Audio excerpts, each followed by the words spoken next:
Well, the particular piece we're going to talk about today is a hymn. The poem is called Blessed Feast of Blessed Martyrs, and it's a piece that I was commissioned to write or asked to write by a group at a Lutheran monastery, of all funny things, in Oxford, Michigan, so kind of Detroitish. And the monastery is called St. Augustine's House. And so that's the name of the tune. I gave the name of the tune St. Augustine.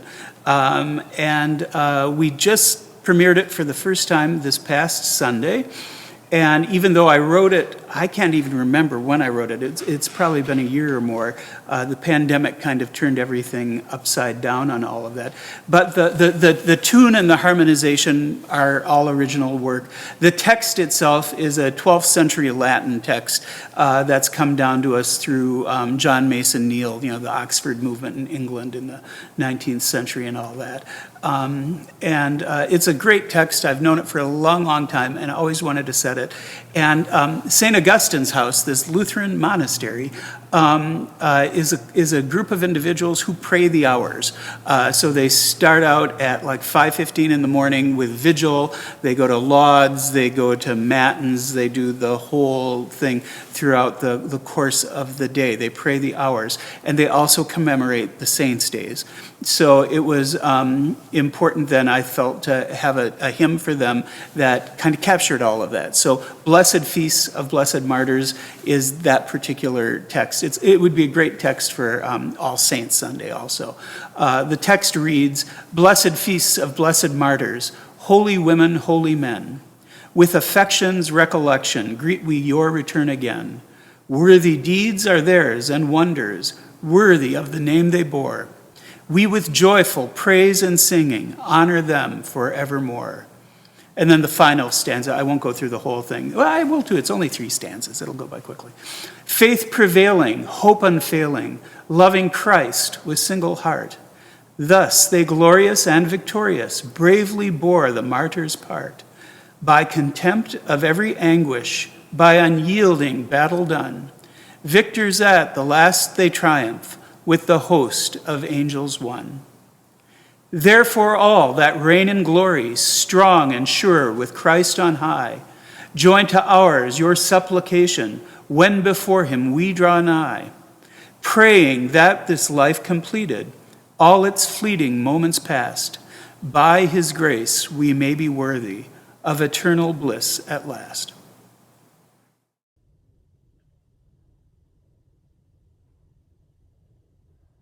I had the great opportunity about 10 years ago now of studying with one of the real icons of American choral music, American hymnody, a woman by the name of Alice Parker.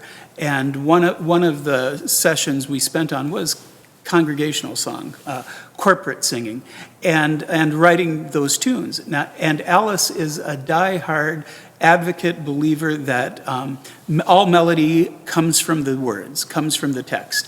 And certainly that's true for the rhythm, but you have to be a little bit of a shaman to conjure up the melody to come out of it.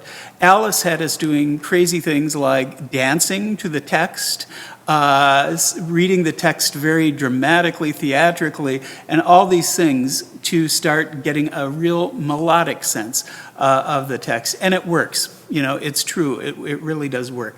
And which is why when I'm writing, especially a hymn text, it's very private work. I try not to let anybody see what sort of foolishness I'm up to while I'm doing it. But it really does work if you wish to be faithful to the text.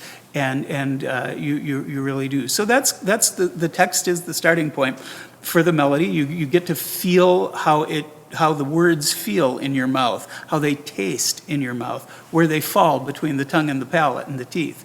And all of that starts to bring about the shape of the tune, the rhythm of the tune and that. And then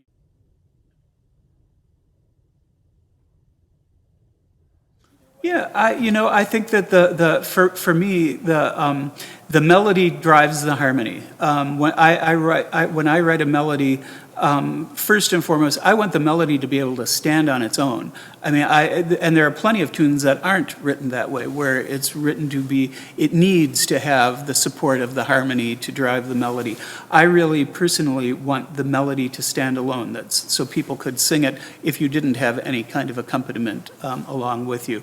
And, but then also, very similar, and boy, I'm not drawing a comparison here, but if you think of the Bach unaccompanied violin partitas and the cello suites and all of that, harmony is all over the place in those things. I mean, it would be very easy to sit down and to figure out an accompaniment, a simple accompaniment to go along with those pieces, because it's all there in the melodies that Bach constructed.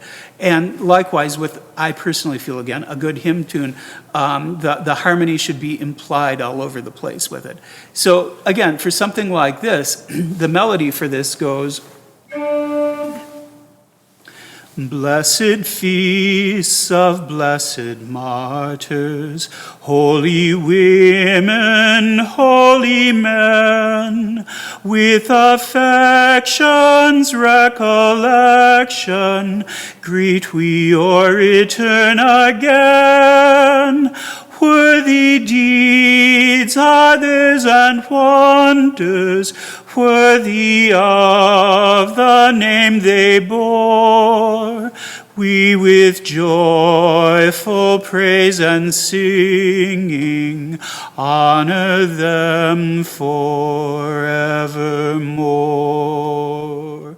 There are a couple of unusual turns, maybe not so much, but a couple unusual-ish turns in the melody, and it's only they're there primarily to make it memorable, to give it some color, some unexpectedness to a certain degree, without throwing people off of it. So, for instance, when I did that.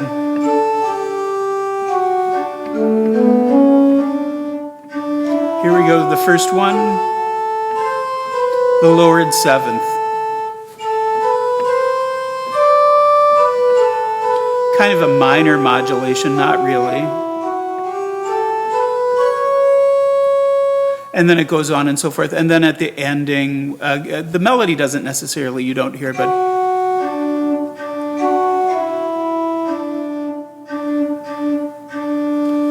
and with the harmony there, it's just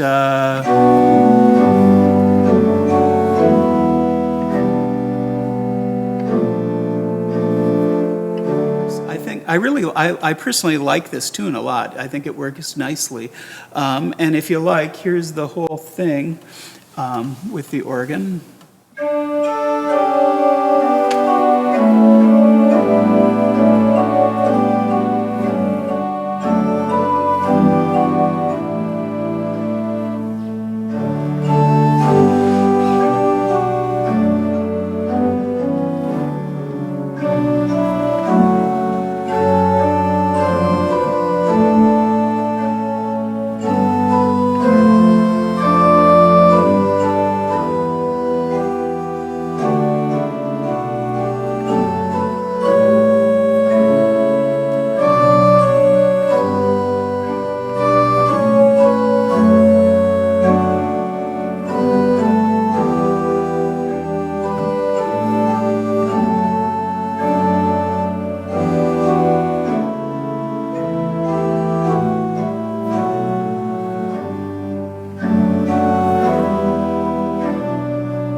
So that's a fairly recent-ish example of my style of writing in the realm of hymns and hymn tunes.